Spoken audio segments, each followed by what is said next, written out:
Assalamualaikum warahmatullahi taala wabarakatuh. Bertemu kita dalam first episode podcast Makan Bola. Kita dah plan berapa lama dah, Wan? Setahun. 2 tahun. 2 tahun. 2 tahun. 2 tahun plan. Lepas tu hari ni baru jadi. Alhamdulillah. Okay. So hari ni kita nak borak pasal apa? Bersempena dengan kemenangan Malaysia hari tu, kita pun nak ambil hype. Kita nak bincang tentang siapa pemain terbaik pilihan untuk aksi Malaysia lawan Vietnam hari tu. So Malaysia lawan Vietnam antara the best prestasi Harimau Melaya. Setuju? Betul ke? Ya. Kan ada lagi yang lain? One of the best. One of the best, right? Sebab kita tak menang lawan Vietnam 11 tahun. 11 tahun. Secara rekod 11 tahun. Okay. And then selepas kemasukan 5 pemain warisan, betul? 5? Betul. Striker 2 orang, 3 orang striker. Striker 3 orang. 2? Itu yang Brazil tu? Joao Figueiredo dengan Rodrigo Holgaldo. Tu yang seorang lagi yang pendek tu bukan? Yang kecil-kecil tu. Apa nama? Makuka. Oh, itu sayap. Kiri Makuka. sekali. Oh, sayap. Sayap. Oh, so dia main macam Akhya posisi Akhya. Ya. And then defend 2 Defend 2, betul. Defend 2 orang. Seorang midfield lah, defensive kan. Seorang lagi defend. And then Malaysia pegang majority position dan juga berjaya hasilkan 4 gol. So antara prestasi yang terbaik. Tapi Wan, ada satu persoalan tentang pemain warisan dan penyokong. Dia sudah, orang cakap apa, penyokong ni dia berbeza pendapat. So dah start ada yang negatif lah. Kalau kita melihat dari segi set negatif, kita tengok penyokong dah mula question, okay, bila pemain-pemain warisan ni masuk, how about academy? How about peluang pemain lokal? So apa pendapat Wan? Kalau tanya saya, of course pemain warisan ni penting untuk kita punya projek jangka masa pendek. Okay. Tapi dalam masa yang sama, akademi ni pun perlu berjalan seiring untuk kita menghasilkan pemain-pemain tempatan yang mampu bersaing dengan pemain warisan yang kita sedia maklum beraksi di pentas lebih besar di benua lain. Jadi soalan ni macam mana? Soalan dia, Bagaimana dengan peluang pemain tempatan di national team? peluang pemain tempatan dekat How about them? Yelah, pemain warisan masuk. So how about pemain lokal? pemain lokal, bagi saya peluang tetap ada. Jawapan klise. Okay. Peluang tetap akan ada, tetapi mereka perlu buktikan bersama kelab mereka sendiri untuk dia buka mata barisan kejurulatihan Peter Klamowski and the gang, yang diorang ni pun mampu bersaing dengan pemain-pemain warisan yang kita sedia maklum beraksi dekat luar negara. Peluang tu tetap ada, tetapi persaingan tu mereka perlu atasi dulu lah. Bersaing dengan sihat. Mereka perlu tingkatkan prestasi di atas padang. Okay, apa pendapat Wan tentang 15 import di Liga Super? So basically Wan agree ataupun tak? Agree, tetapi Terbalik aku yang tanya banyak soalan. ya tu. Tapi tak apa. Macam saya. Tapi tak apa. Layan. Tak apa. Layan. So lepas ni kau tanyalah aku soalan. Okey. Okey, tak apa. Aku tanya kau dulu. Okey. So apa pendapat Wan? Okey. Kalau bagi saya 15 import ni ada positif dia untuk membantu klub-klub Malaysia bersaing dekat peringkat Asia. Contoh macam JDT beraksi dekat SLE, Selangor beraksi dekat SCL 2. So itu side positif yang kita boleh tengok lah dengan penambahan kuota pemain import ni. Tetapi kita kena ingat dalam kenyataan FAM, satu perkataan yang penting lah, dia dah highlight situ, iaitu kemampuan kelab-kelab tu untuk mendapatkan pemain-pemain import. Kalau kelab hanya mampu dapatkan 4 je pemain import, itu pun dah cukup okey lah untuk kelab. Okay, I agree with that. Pada pendapat aku kan, apabila MFL menetapkan kuota 15 main, kita kena ambil contoh Liga Perdana Inggeris. Easy, well developed league, national team yang bagus, main Piala Dunia, main Euro, dan beberapa kali antara top team in the world lah kan. Jadi aku cakap diorang unlimited, right? Unlimited import, cuma dia ada home ground rules, something like that lah, benefit yang complicated juga. Tapi kalau kita perasan, apabila tim-tim yang mewah mampu hire import, sebenarnya dia bagi peluang untuk tim-tim kecil yang tak mampu untuk bawa banyak import, supaya pemain lokal dekat tim tu ada peluang untuk compete dengan pihak lawan yang standardnya lagi tinggi. Betul. Sebab sampai bila kita nak cakap tentang liga lokal semata-mata? Sampai bila? You nak harapkan JDT dengan Selangor je main dekat Asia? Sampai bila? So, pemain lokal ni diberi peluang untuk compete dengan pemain JDT. Contoh, kalau dalam masa 5 tahun, kita bagi contoh tim mana? Kita bagi contoh tim Kedah contoh. Let's say lah Kedah decide untuk tak pakai import, pakai pemain muda, maybe 10 player under 23, sebab maybe nak cut cost contoh, and then another 10 player termasuk pemain-pemain simpanan, maybe yang experience. So maybe coach nak mix. Jadi apabila diorang beraksi di Liga Super, diorang compete dengan Selangor yang mungkin utilize 15 import, JDT yang mungkin utilize betul-betul 15 import. So dalam masa 5 tahun, adakah kita kena fikir pemain-pemain ni dia akan gain experience tau. Pemain muda ni, pemain lokal, dia akan gain experience jauh lebih baik berbanding undang-undang lama di mana mungkin 2 orang import atau 4 orang import saja. So kita kena tengok dekat dari segi side macam tu, which is the player itself get the opportunity to develop. Okay, kalau kita cakap pasal experience pemain muda yang dapat bila compete dengan pemain berpengalaman, pemain import ni, mampu tak penyokong kita ni bersabar dengan proses 5 tahun tersebut? Sebab kita tahu, contoh, kita ambil contoh pasukan Kedah bawa pemain muda lawan JDT yang ada 15 import. Peminat dia akan fikir macam, lawan JDT, budak-budak muda, lawan import, confirm kena 10-0, 9-0. Jadi kat situ penyokong pun dah rasa, dah bawa stigma negatif untuk pasukan. Jadi benda tu, penyokong mampu tak bersabar 5 tahun proses tu? Okey, betul. Penyokong mampu tak bersabar, tapi pada pendapat aku kan, penyokong juga, bukan penyokong lah, pihak pengurusan juga kena main peranan lah. Diorang kena jelaskan pada penyokong bahawa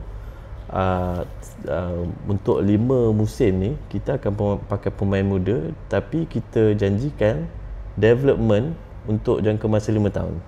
Jadi penyokong ni jelas. Kalau tak, penyokong memang dia akan mengharapkan menang je. Kita ambil contoh sebelum ni 3 atau 4 musim yang lepas, terdapat beberapa tim yang actually try to compete with JDT, right? Diorang guna pemain import, gabungan pemain import, pemain muda dan pemain senior. They try to compete. Diorang tak boleh menang, tapi they manage to compete dengan taktikal yang mungkin bertahan, counter attack. So they have the plan. Penyokong faham dan penuh senyum. Tapi masalah dia, apabila kelab tu dia tak communicate dengan penyokong. Dia tak communicate. Dia just cakap, okay, kita nak compete dengan JDT. Oh, come on, you pakai pemain muda, tiba-tiba you cakap you nak compete dengan JDT. You kena explain lah dekat penyokong bahawa kita nak buat development squad untuk 5 years. Correct? isu utama kat sini adalah komunikasi antara kelab dengan penyokong lah. Dan aku juga berpendapat Wan, contoh kalau kelab tu maybe after mid season diorang duduk dekat tengah, kelab tak boleh biarkan attendance below 5,000. They need to do something. Kena make sure every match 10,000. Buat apa saja cara. Kalau perlu buat kalau perlu buat early bird pass, early bird tiket, maksudnya siapa yang beli 5,000 yang beli dulu akan dapat murah. So kena buat, kena do something supaya penyokong penuh stadium. Kalau tak, kita tengok macam contoh attendance season yang baru-baru ni 24-25 kan. Betul. Attendance agak teruk. Sebab kita buat calculation attendance kan. Betul. Dah 3 season kita buat. So season lepas agak teruk sikit sebab penyokong rasa JDT terlalu kuat. Kelab dia orang lemah. No more fun. That what they thinking. Tapi kelab just biar aje it happen. Kena do something lah, betul? Betul. Maybe kena buka kios dekat setiap daerah. Agree?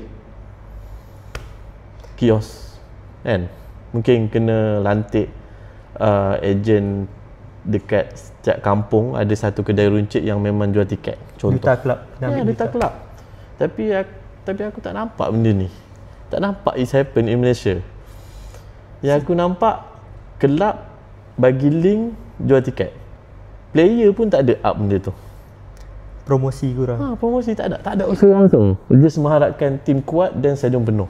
Sedangkan tiket ni menyumbang satu jumlah keuntungan yang besar kepada kelab tu. Sampai bila kita nak harapkan penyokong hanya penuh apabila tim tengah kuat.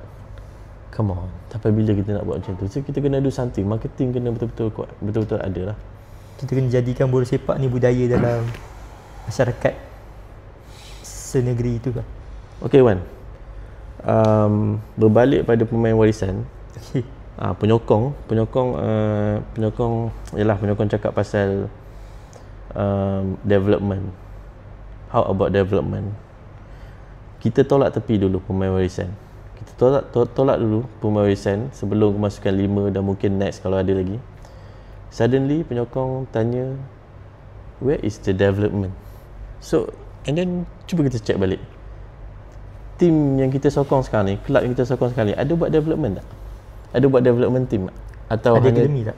Ada akademi tak? Akademi dapat bintang tak? Fasiliti lengkap tak? Ataupun mereka hanya buat tim muda hanya untuk mendapatkan lesen kebangsaan? Betul. Itu nampak tak? Benda yang penting lah sebenarnya. Nampak tak? Sedangkan kalau pemain warisan masuk banyak pun, let's say lah ada 50 orang sekalipun, tak bermakna akademi mati. Betul tak?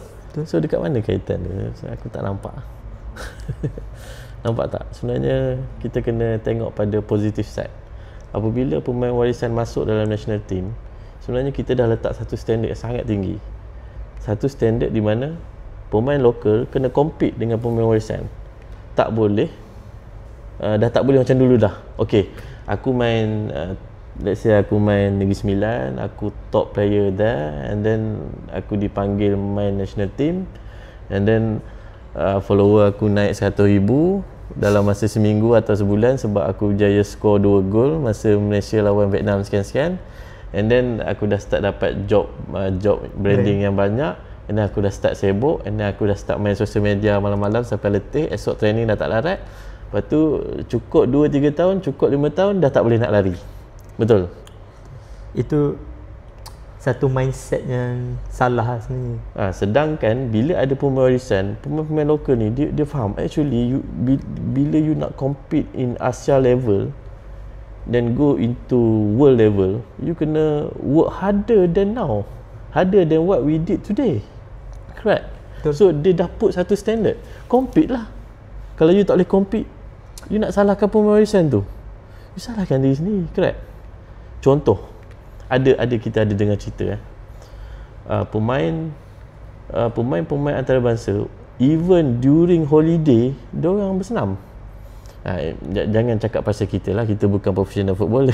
Kita kerja kita makan and then kita main socially. We are talking about professional footballer yang career-nya maybe 10 tahun dan diorang mungkin main bola untuk 10 ke 15 tahun since academy dan sebagainya. They need to maintain. Kalau kita tengok Europe punya player, even off season pun diorang takkan totally rest for the whole week. Mesti akan sendiri. Correct. Mesti akan ada hari dia akan keep dia akan do something lah, dia akan berlari atau keep their fitness. Kalau kita baca newspaper contoh Mirror UK contoh Mirror UK ataupun apa Marca yang Spain, Marca dia akan ada update berita-berita tentang pemain-pemain bintang yang bersenam, yang buat workout during diorang melancong pun diorang buat kat tepi pantai. Itu inisiatif yang they not simply rest. Jadi pemain lokal, kalau kita belajar pemain warisan yang masuk ni, diorang ni pemain yang high standard, high level, crack. Betul Farah? Betul Nabila? High standard. So high standard. Jadi diorang macam mana? Diorang work beyond limit. Itu satu benda yang sebenarnya satu benda positif yang pemain warisan datang, dia boleh tunjuk satu culture bagus untuk pemain tempatan kita ikut lah. Macam mana kita boleh cakap pemain warisan tu mengganggu development? Sepatutnya pemain warisan tu lah yang jadi wake up call untuk pemain lokal, correct? Jadi masa lawan Vietnam tu memang aku nampak ini memang gila. Kau bayangkan masa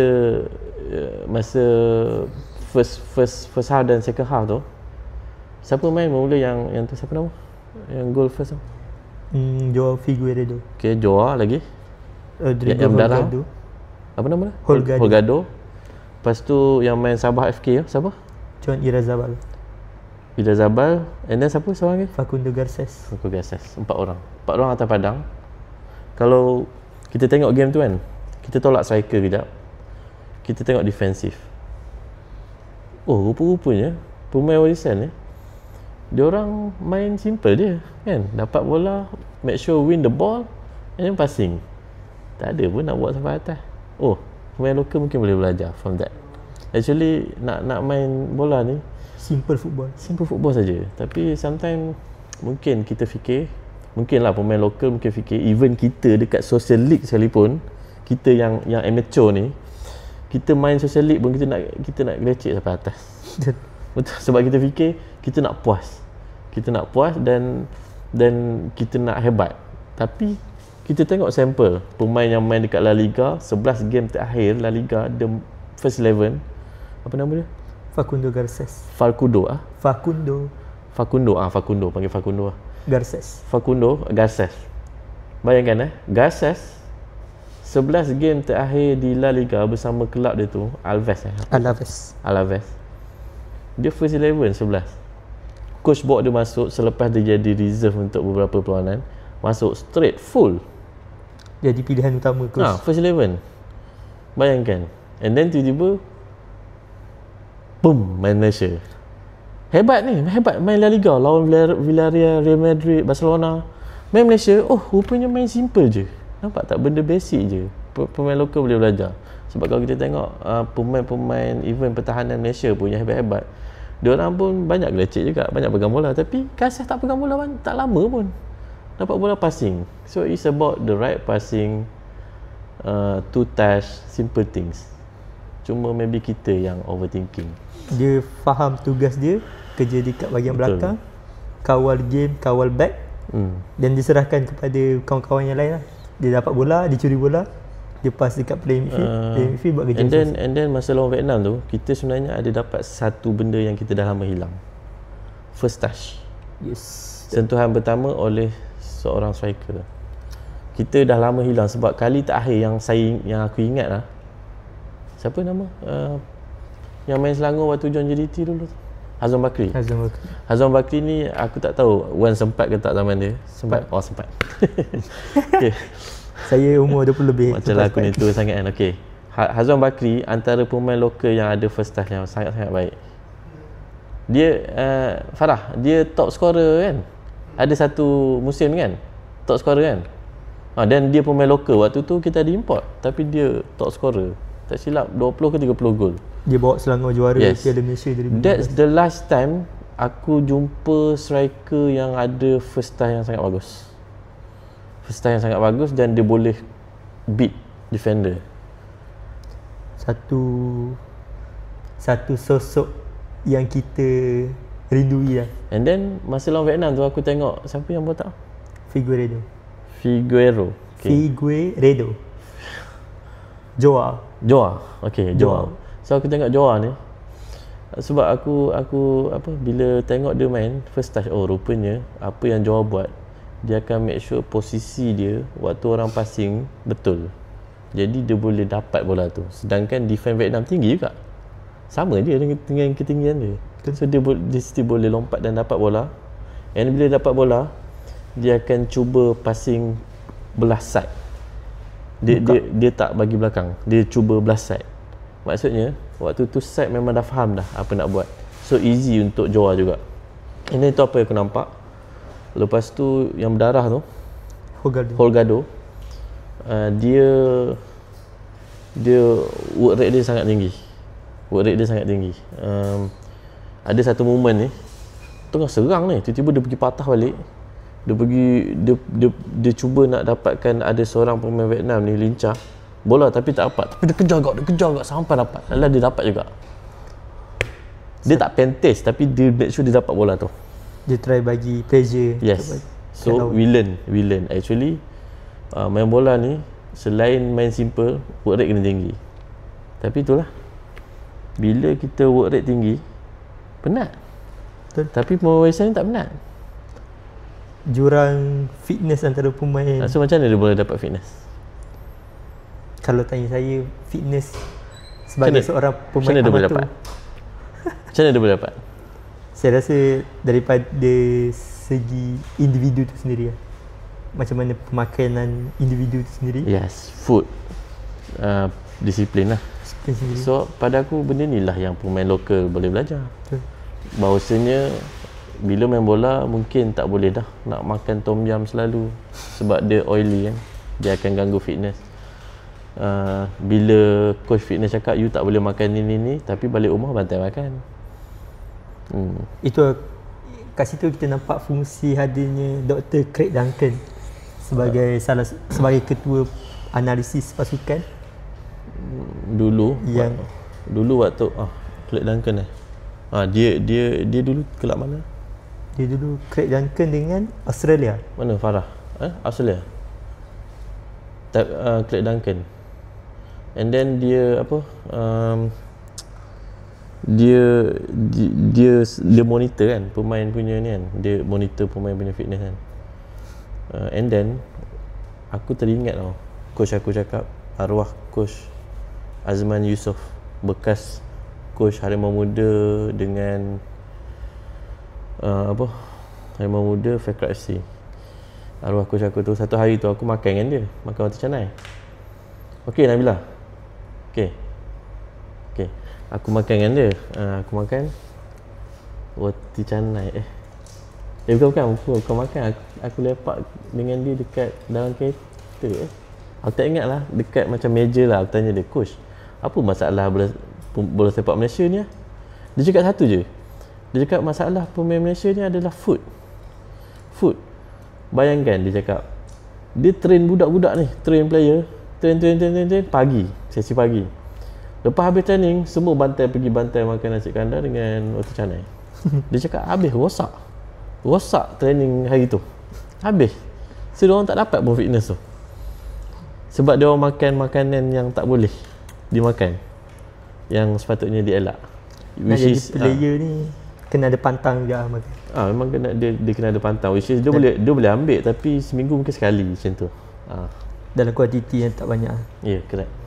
Itu lebih kepada disiplin pemain tu sendiri. So aku tak berapa nak setuju bila orang cakap pemawarisan ni dia ganggu development. Pada aku development kelab lah kena buatlah akademi kan. Buat akademi, dapatkan bintang, sediakan fasiliti, dapatkan penaja untuk sediakan fasiliti dan sebagainya. Kalau tak ada duit, cari duit, and then buat akademi tu, kemudian lahirkan ramai. Yes, lahirkan lebih ramai pool player, lahirkan lebih ramai Arif Aiman.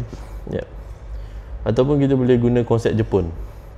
Jepun dia orang buat liga berdasarkan sekolah. So setiap sekolah ibarat sebuah kelab. Ada tengok kan dia orang buat final dekat stadium kan. Penuh mak ayah datang. Siap ada live tak silap. Sambutan yang menggalakkan. Dia orang dah buat ni dah banyak tahun dan kau tengok impak dia macam mana Jepun. Tak habis-habis player. Kita duk fikir nak kena buat akademi. Jepun pun ada akademi, diorang settlekan lagi, diorang kembangkan lagi pool player dengan develop liga sekolah. Tengok Jepun sekarang dah export player pergi Eropah. Yes. Dan setiap sekolah ada padang yang cantik, padang yang bagus untuk latihan. Diorang ada mungkin diorang ada syllabus lah. Aku pernah dengar siapa, ada kawan aku cerita lah pasal benda tu. So nak kena tengok balik. Nak cakap pasal padang ni, kita buka topik baru lagi, facility, club semua. Satu benda yang kelab wajib. Lepas tu kan, cakap pasal gameplay kan, cakap pasal kelab kan, aku ada berborak dengan foreigner lah. Aku tanya dia tanya dia, minta pendapat dia kenapa masalah bola dekat Malaysia kan. Dia cakap masalah bola sepak kat Malaysia ni sebenarnya masalah padang, dia cakap. Sebab kita still pakai cow grass, so gameplay pemain tak serasi. Cow grass bukanlah rumput yang terbaik untuk bola sepak actually. So dia memang ada problem. Tapi sebab tak silap aku, kadar bola tu dia macam laju sangat kot bila pakai cow grass. Pergerakan bola beri efek kan? Pergerakan bola tu menyebabkan kita tak ready. Sebab dia boleh jadi laju, dia boleh jadi perlahan. Itu tak termasuk cuaca apa semua. Yes, tapi kalau pakai rumput-rumput moden seperti Bermuda, Zion Josia, Paspalum semua ni, dia maintain, dia punya kelajuan tu maintain, smooth. Kau buatlah macam mana kau, dia maintain. Dan bila ada hujan pun perubahan dia sangat minimal. Sebab dia bukan bukan rumput yang jenis tanah. Dia tak jadi lumpur macam cow grass. Betul. Dia ada saliran. Dia ada banyak saliran sebab dia kecil kan, dia halus. Tapi kalau cow grass kan dia besar.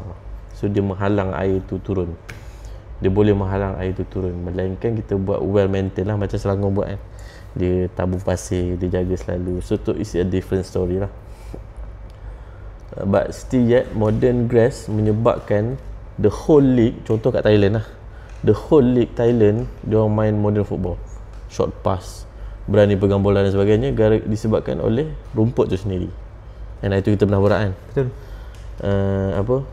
Gameplay team ni bergantung kepada posisi negara tu. Sebab kebanyakan negara yang duduk sejuk, diorang akan pakai rumput modern. Kedudukan geografi sebuah negara. Sebab diorang memang tak pakai cow grass lah, sebab bukan rumput tempatan kan. Tapi dia bagi kesan kepada the way they play football lah. Jadi nampak lah, walaupun orang cakap rumput je, tapi rumput pun sebenarnya bagi efek yang besar lah untuk rumput main peranan lah. So ini first episode podcast. Kita borak pasal pemawarisan Padang, mepek sana, mepek sini. Ada soalan ke sebelum kita tutup episod hari ni? Kita nak tanya tetamu kita. Siapa yang tetamu ni? Tak apa kau tanya aku. Kita nak tanya siapa pemain pilihan terbaik lah masa game Malaysia lawan Vietnam itu. Kau tahu jawapannya. Siapa? Dayan Kul lah bro. Dayan Kul antara yang terbaik. Dayan Kul aku rasa ranking nombor 2 kot. Dayan Kul ranking nombor 1 aku rasa botak tu. Joe figure dia. Joe figure. Aku panggil botak lah. Aku rasa botak. Botak 1, nombor 2 Dayan Kul. Minta maaf tapi Dayan Kul nampak happy gila main right, on position right. Dia macam melepaskan sesuatu yang lama je nak. Sesuatu yang lama. Kau bayangkan dia main dengan Mickey, apa tak nama kelab lama tu? Kelab Denmark. Midtjylland apa entah. Dia main lawan Liverpool tak silap. Dia main right back. Kau bayangkan. Dia masuk minit ke 70, dia main right back. And then masa dia lawan Real Madrid pun dia main right back. Tiba-tiba dekat Malaysia main CB tak habis-habis. Macam kita ni tak ada CB dah dekat negara kita ni. Kita ada je CB kan. Itu Kim Panggon punya cerita lah. Tak tahulah. And then tiba-tiba dia main right back. Kau tengok dia gila-gila, dia all out bro. Kau. When you put the player on the right position, memang gila lah. He will deliver lah. Deliver. Tapi dari cool dia bagus, dia respect coach. Dia pernah cakap dia bersedia di mana-mana saja posisi. Sebab dia memang dia nak main untuk Malaysia. Professional player. Professional player. Dia tak ada mengungut apa, memang tak. Jadi itu saja Dah. episod kita hari ni. Kita jumpa pada episod next nak invite siapa? Okay, untuk episod yang akan datang, Komen dekat YouTube. Nak invite siapa? Sebut siapa. Footballer ke, siapa ke, sebut. Kita orang akan DM diorang dekat IG. Baik, sekian daripada kami. Assalamualaikum warahmatullahi wabarakatuh.